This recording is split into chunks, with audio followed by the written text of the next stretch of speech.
Bayangkan Anda menghabiskan waktu 10 tahun buat ngasah skill teknis yang spesifik banget. Let's say Anda ahli coding yang jenius atau akuntan paling teliti di satu perusahaan. Pasti ngerasa di atas angin tuh. Benar banget. Terus karena kehebatan itu, Anda akhirnya dapat promosi yang ditunggu-tunggu, jabatan manajer. Impian semua pekerja korporat ya kan? Betul. Anda masuk ke ruangan baru, duduk di kursi kulit yang empuk, terus berekspektasi, nah sekarang gue bisa nih mikirin ide-ide inovatif besar, tapi realita menghantam keras. Sangat keras. Anda tiba-tiba sadar kalau hampir 30% dari jam kerja Anda itu bukannya dipakai buat nyusun strategi, melainkan buat jadi kayak pengasuh profesional buat orang dewasa, memastikan hal-hal dasar aja nggak berantakan. Itu adalah kejutan sistemik yang sering banget menghancurkan profesional yang brilian. Maksud saya, ada asumsi di masyarakat, kalau semakin tinggi jabatan Anda, semakin dikit Anda ngurusin lumpur operasional. Iya, kayak makin tinggi makin santai kerjanya. Nah, dokumen sumber kita hari ini kompilasi modul manajemen bisnis dan silabus akademik, khususnya pembahasan materi sesuai RPS minggu ketiga, itu benar-benar ngebongkar ilusi itu. Wow, jadi silabus akademiknya langsung blak-blakan ya? Iya, bukannya merdeka dari tugas teknis, manajer baru ini malah dihadapkan pada realitas buat ngelola entropi. Kekacauan yang terus-menerus terjadi. Entropi itu kata yang pas banget sih. Jadi buat Anda yang lagi dengerin ini, entah Anda lagi ngincar kursi manajer atau sekedar bingung kenapa atasan Anda tuh kayaknya tegang terus, bukannya santai ngopi sambil berstrategi, nah sesi benar-benar dalam kita kali ini emang khusus buat Anda. Bener, kita bakal bedah anatomi dari kekacauan itu. Iya, kita bakal cari tahu kenapa fungsi pengawasan itu nyedot waktu paling banyak dan skill kognitif apa yang bisa bikin Anda bertahan. Tapi sebelum kita ngeritik gimana manajer ngabisin waktunya, kita harus lihat dulu medan perangnya kayak apa. Oke, mari kita bedah ini. Apa yang sebenarnya mereka kelola? Literatur tuh sering merangkum ini ke dalam formula The 6M atau aturan 6M. M, manusia, uang, material, mesin, metode, dan pasar. Kedengarannya rapi banget di atas kertas, kayak daftar belanjaan. Iya, buat banyak orang emang kedengarannya cuma kayak checklist biasa. Ya kan? Maksud saya, kita nggak perlu repot-repot mendefinisikan apa itu uang atau material. Anda yang dengerin ini pasti udah paham banget. Tapi yang bikin saya penasaran, gimana elemen-elemen ini bergesekan satu sama lain di dunia nyata? Kalau kita hubungkan ini dengan gambaran yang lebih besar, gesekan ini yang bikin pusing. Coba pakai analogi dapur restoran bintang 5 deh. Kalau kita punya oven canggih harga ratusan juta sebagai mesin, terus resep rahasia yang teruji sebagai metode, secara teori sistem ini kan harusnya jalan otomatis. Secara teori, iya. Karena sistem mekanis sama finansial itu tunduk sama hukum fisika dan matematika. Pasti terukur gitu kan? Betul. Tapi masalahnya langsung muncul waktu kita masukin elemen pertama dari 6M ini, yaitu manusia. Hah, si wildcard ini ya? Tepat. Modul dari pertemuan ketiga ini menggarisbawahi hal itu dengan cukup brutal.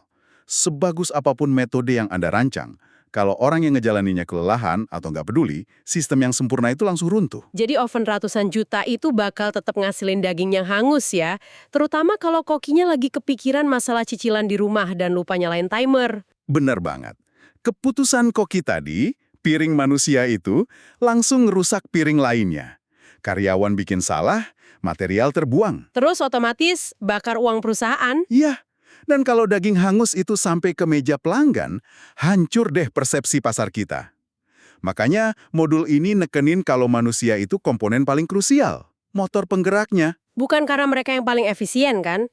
Seringkali mesin lebih efisien. Tentu, mesin gak butuh cuti. Tapi manusia itu satu-satunya elemen yang adaptif, sekaligus sangat rentan. Masuk akal. Fakta bahwa manusia ini variabel paling fluktuatif membawa kita ke pertanyaan soal struktur kendalinya dong. Betul, soal siapa yang ngawasin mereka. Iya, kalau elemen dasar ini gampang banget kacau. Nggak mungkin kan satu orang bos di pucuk pimpinan ngawasin semuanya sendirian? Nggak bakal sanggup. Harus ada pembagian beban. Dan sumber kita memetakan ini jadi hierarki 3 tingkat. Tingkatan manajemen yang klasik itu ya? Iya, top level atau tingkat atas yang mikirin rencana jangka panjang, lalu middle level atau menengah buat taktik durasi menengah, dan low level atau manajer operasional yang ngurusin harian. Tunggu, saya ada pertanyaan kritis nih soal ini. Kalau manajer top level kayak dewan direksi itu bikin visi jangka panjang, bukannya secara realita yang nanggung beban kerjanya tetap manajer tingkat bawah? Ini memunculkan pertanyaan penting memang. Karena secara operasional, kesannya yang kerja keras cuma yang di bawah. Ya kan, manajer tingkat bawah yang tiap hari mastiin mesin tetap nyala dan shift karyawan penuh. Terus, apa gunanya manajer tingkat menengah?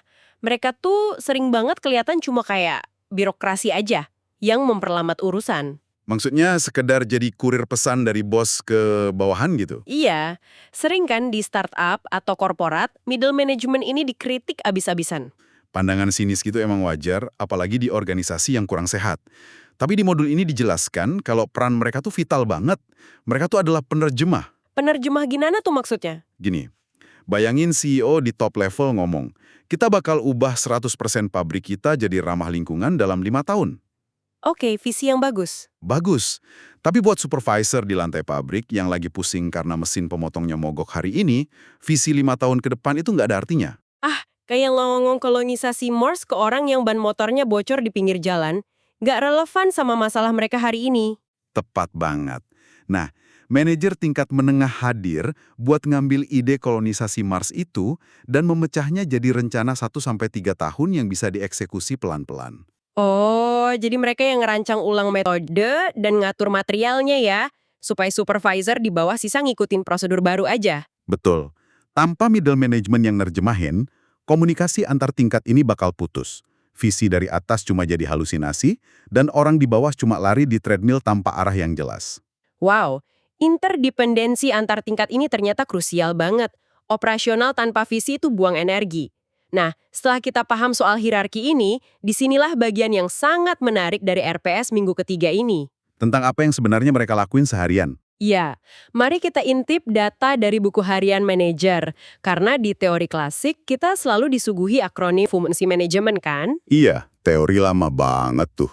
POAC, Planning, Organizing, Actuating, Controlling, perencanaan sampai pengendalian. Nah itu, secara naluri, kita pasti mikir kalau planning atau bikin strategi itu adalah kegiatan utamanya manajer. Pasti mikirnya gitu, namanya juga bos. Tapi ada tabel yang provokatif banget di silabus kita, tabel 311, berdasarkan penelitian dari Henry Mintzberg. Tabel ini benar-benar ngehancurin ekspektasi kita. Datanya bilang apa? Porsi terbesar waktu manajer itu tembus angka 28,5% justru habis buat supervision atau pengawasan. Hampir 1/3 hari mereka lo itu. Gila kan? Disusul perencanaan cuma 19,5%, pengorganisasian 15%, evaluasi 12,7%, dan investigasi 12,6%. Terus sisanya pasti kecil-kecil tuh. Iya, negosiasi 6%. Penugasan staf cuma 4,1%, dan sekedar jadi representatif tuh cuma 1,8%. Bayangin, seperempat waktu mereka habis buat ngawasin orang. Angka 28,5% buat pengawasan ini tuh emang pusat gravitasinya manajer. Tapi sering banget disalahpahami sama karyawan. Disalahpahami kayak gimana? Kayak dituduh micromanage gitu. Bener banget. Sering dianggap micromanagement yang toksik.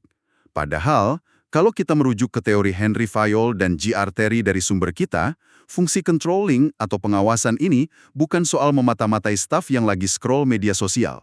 Terus buat apa dong ngawasin segitunya? Itu adalah sistem kekebalan organisasi, buat meminimalisir kesalahan dan menekan biaya yang terbuang. Tunggu. Saya mau sedikit mendebat ini. Kalau hampir 30% waktu habis buat ngawasin dan benerin salah, bukannya itu tanda kalau perencanaannya yang gagal? Logika yang masuk akal sih. Ya kan? Kalau manajer udah ngabisin 19,5% waktunya buat planning yang sempurna, harusnya pengawasan bisa ditekan dong di bawah 10%. Asumsi itu benar kalau kita balik ke awal tadi, sistemnya statis tanpa ada variabel manusia dan pasar. Tapi kan dunia nyata nggak gitu. Rencana terhebat sekalipun pasti melenceng pas nyentuh realita. Masuk akal juga. Coba kita lihat 4 tahap pengawasan di teks. Menetapkan patokan, mengukur kinerja nyata, mengevaluasi penyimpangan, dan ngambil langkah koreksi. Evaluasi penyimpangan. Kedengerannya mekanis banget ya bahasanya. Bahasanya mekanis, tapi di lapangan berantakan banget. Bayangin tim marketing launching iklan baru. Manajer udah bikin rencana yang perfect. Oke. Terus satu anggota tim salah nangkap brief di grup chat dan ngepost desain yang ternyata nyinggung kelompok tertentu. Waduh, itu langsung viral negatif pasti. Nah, dalam hitungan jam, pasar ngamuk. Disinilah letak 28,5% waktu manajer tadi kepake. Mereka nggak bisa cuma diem dan nyalahin rencana awal yang udah gagal. Jadi mereka harus langsung turun tangan ya, mengukur penyimpangannya, dan cepet-cepet ngambil langkah koreksi. Kayak ngehapus postingan atau bikin permintaan maaf. Betul. Manajer ngawasin terus karena mereka lagi nyari retakan kecil di lambung kapal. Sebelum retakan itu bikin seluruh kapalnya tenggelam. Oh wow, jadi bukan karena mereka haus kekuasaan ya, tapi ini respon langsung terhadap entropi yang kita bahas di awal tadi. Dan setiap penyimpangan yang dibiarin bakal jadi pemborosan duit yang gila-gilaan. Kalau manajer nggak ngabisin sepertiga waktunya di fungsi controlling, elemen money dari 6M tadi bakal ludes seketika. D, apa arti dari semua ini? Kalau realita kerjaan manajer itu ternyata sebrutal ini, penuh pengawasan dan krisis harian, senjata mental apa yang mereka butuhin biar nggak burn out? Nah, di sini silabus kita merujuk pada Robert Katz. Dia mengklasifikasikan 4 skill atau keterampilan spesifik yang krusial. Apa ada tuh? Keterampilan konseptual, interpersonal atau komunikasi, teknis, dan diagnostik. Ini bawa kita ke tragedi ahli coding yang dipromosikan tadi. Keterampilan teknis itu kan soal cara ngerjain tugas operasional. Si ahli coding ini pasti punya nilai 100 di sini. Benar, dia ahlinya. Tapi kenapa pas dia naik jadi manajer, skill dewanya ini tiba-tiba jadi kurang kepake? Maksud saya, kalau server perusahaan mati, tim pasti pengen bos yang bisa beresin codingnya paling cepet dong. Mengandalkan keterampilan teknis pas udah duduk di kursi manajer, tuh cuma ilusi kendali. Yang menarik di sini adalah teks kita negesin kalau makin tinggi posisi Anda. Ke tingkat middle atau top, porsi skill teknis itu harus dipangkas drastis. Serius? Dipangkas buat apa? Buat ngasih ruang ke keterampilan konseptual dan interpersonal. Oh, jadi kalau manajernya turun tangan nulis code tiap kali ada masalah, dia sebenarnya udah berhenti jadi manajer ya. Dia turun kasta jadi pekerja teknis lagi. Tepat. Dan parahnya, pas dia sibuk ngetik code, siapa yang bakal nyadar kalau anak buahnya tuh pada kurang tidur karena jadwal shiftnya berantakan? Nggak ada yang ngawasin elemen manusianya dong. Nah, itu. Makanya keterampilan interpersonal tuh penting banget buat memotivasi tim. Manajer IT ini nggak lagi beresin bug di software, dia harus beresin bug di psikologi anak buahnya. Masuk akal banget. Terus gimana dengan keterampilan konseptual? Kemampuan berpikir abstrak dan lihat gambaran besarnya ya? Iya, manajer harus bisa mundur selangkah dan sadar kalau software yang lagi mereka kerjain ini mungkin mending di-stop aja, soalnya kompetitor baru launching yang gratisan. Dia harus lihat organisasi sebagai satu ekosistem yang utuh ya. Nah, ini nyambung ke skill keempat, keterampilan diagnostik. Ini yang paling langka. Teks kita mendefinisikannya sebagai kemampuan untuk membayangkan respon paling tepat pada situasi tertentu.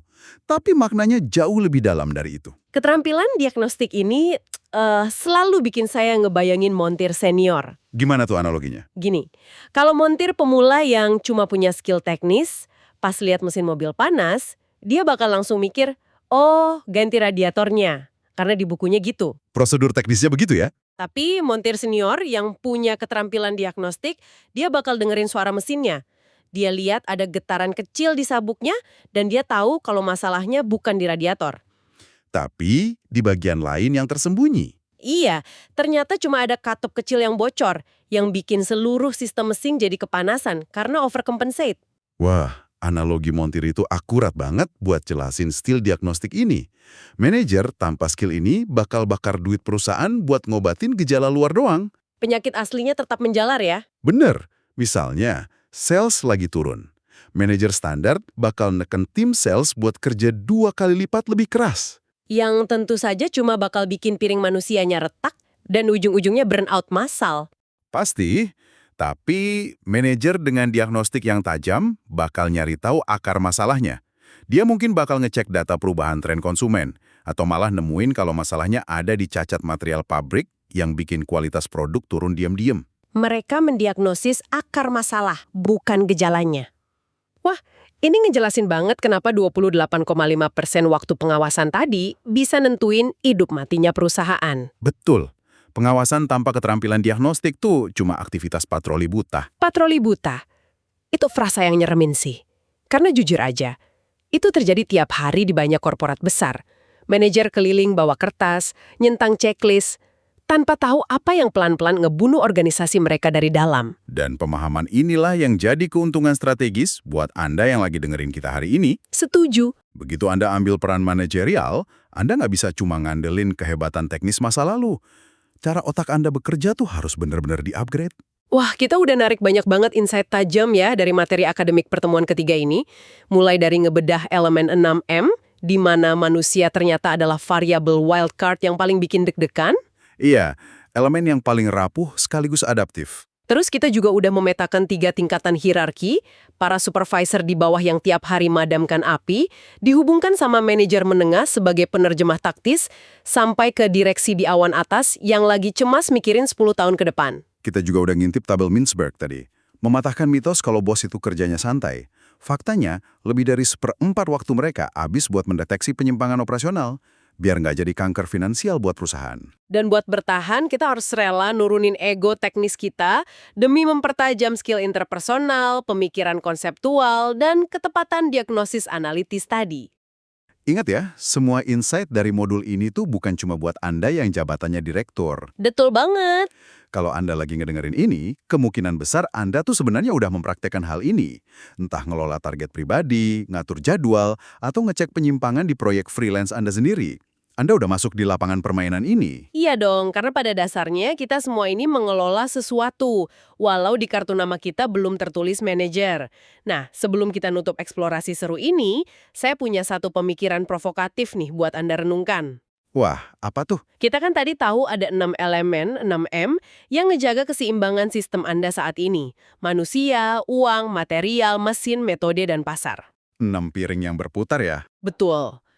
Pertanyaannya, kalau besok pagi Anda bangun, terus secara acak satu aja dari 6 elemen itu tiba-tiba hilang 100% dari kendali Anda, elemen mana yang kalau hilang bakal bikin sistem Anda hancur paling cepat? Itu pertanyaan yang ngetes kemampuan diagnostik banget tuh. Iya, coba pakai skill diagnostik Anda malam ini buat nyari titik terlemah di karir atau proyek Anda. Kalau metode atau SOP Anda tiba-tiba kehapus, apa tim Anda masih tahu cara kerja? Atau kalau suplai material terputus, apa mesin dan manusia di tim Anda cukup pintar buat adaptasi? Mending nemuin retakannya sekarang sih, jauh lebih murah daripada pas kapalnya udah mau tenggelam. Bener banget. Teruslah bereksplorasi dengan ide ini di lapangan Anda sendiri. Sampai jumpa di sesi bedah mendalam kita selanjutnya.